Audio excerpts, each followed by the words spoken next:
The NFL is keeping a close eye on two massive projects around the Memorial Convention Center. Andres Fuentes says it's crucial for New Orleans' bid to host the Super Bowl again in 5 years.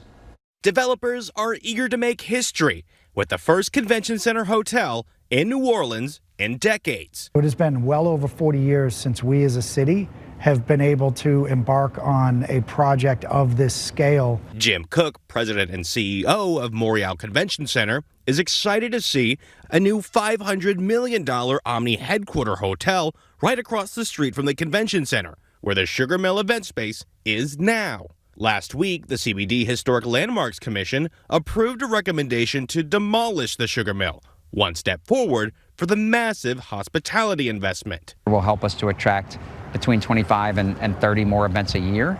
That means more jobs. It means more revenue for the city. Walt Leger with New Orleans & Company says the Omni Hotel would help New Orleans across the board, especially if it gets built by 2030. That's because the NFL told the convention center if New Orleans wants to host the Super Bowl in 2031, it needs new hotels like the Omni. If we build something, we become a contender for the next Super Bowl. If we don't, we're not a contender. And while the convention center is focusing on adding a new hotel near its property, it's also focusing on constructing a new neighborhood, too. Expect to see Shell Riverside ready to open by spring of 2027. Concrete walls and window panes are creating the skeleton of the city's first high-rise in decades in the soon-to-be-called River District neighborhood.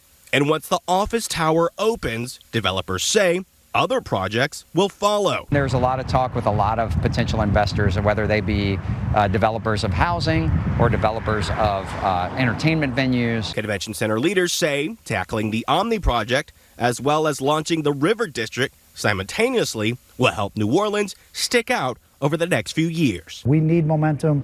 We need to prove we can do big projects. We need to prove that we can compete with other cities in the country right now. Reporting in New Orleans, Andres Fuentes, Fox 8, Local First.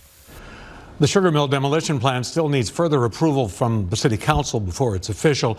The convention center expects the hotel alone will bring in about $231 million a year.